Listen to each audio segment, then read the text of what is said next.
Well, hello everyone, it's me, Mary or Hawk. Welcome back to another video. Today is April 7th, 2024, and tomorrow will be the total solar eclipse in Aries, which will be on April 8th, 2024, on Monday. And I wanted to talk to you all about some crystals that could really help facilitate this growth and change and independence and courage during these very intense new beginnings that may unearth some of our insecurities, but from that place of insecurity, you can transform. You know, the energies of this eclipse really reminds me of this saying that I learned kind of like through a download during a meditation, which is that the ego often resists the most necessary of changes, but it is through sitting through that discomfort and deconstructing it and deprogramming oneself that one can make the most positive, profound changes and transformations.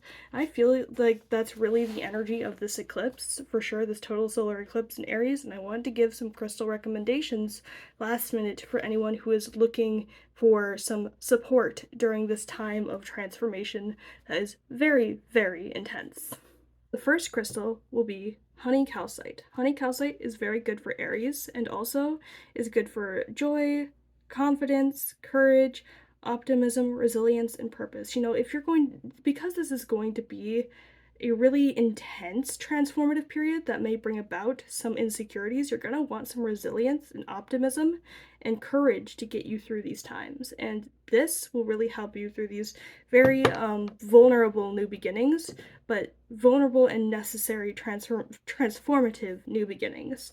The next crystal is Shiva Lingam. This is actually found in one of the 7 holy sites of India. It is a stone of balance, fertility, kundalini energy, awakening, enlightenment, and new beginnings. And I found this would be especially good because this may help balance the energies that you are experiencing within these new beginnings that this eclipse is bringing forth.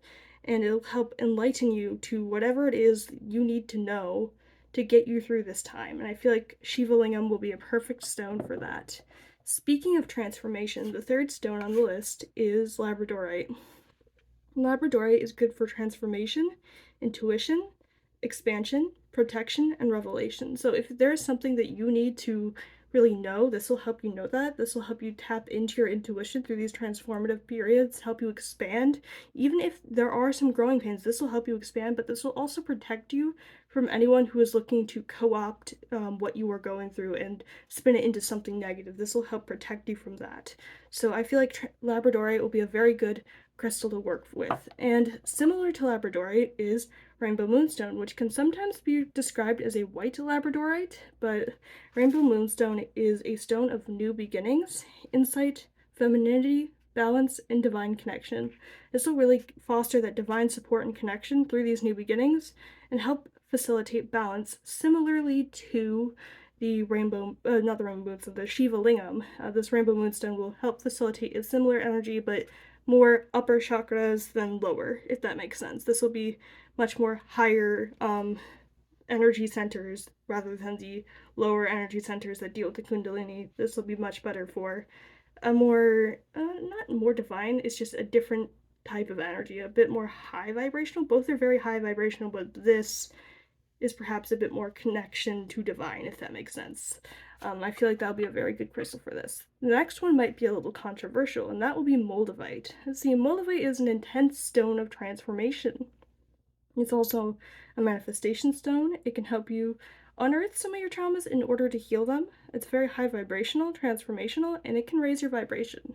You know, people often find they have intense periods of transformation. This really, I feel like this Aries total solar eclipse really does embody some moldavite energy to an extent because it's very intense, intense transformational new beginnings. So that's where I think this could actually be helpful to help keep those energies in mind, but also help you transform and heal while these transformations are happening. I don't know how to describe it other than that. I don't have the words to articulate it properly, but this will really help you, you know, really realize some things and push the things that are not necessary for your growth and transformation out of your way. That's the only way I can describe it. Okay, next crystal is agate.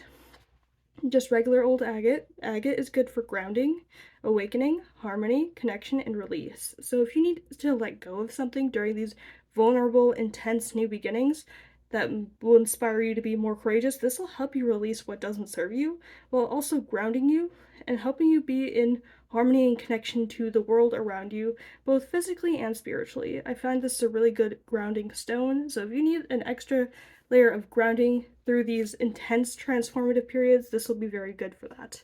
Speaking of grounding, another good stone for that will be Septarian. Septarian is good for grounding, nurturing, courage, confidence, and transformation. This is really, again, similar to Moldavite, but not quite. This is transformation and courage that you'll need, but this has a layer of grounding that Moldavite doesn't typically have, and it's a bit more nurturing and confidence inspiring than Moldavite might be initially for some people. Moldavite will be that crazy change, whereas this will be more grounding, nurturing change, if that makes sense. One's more intense than the other.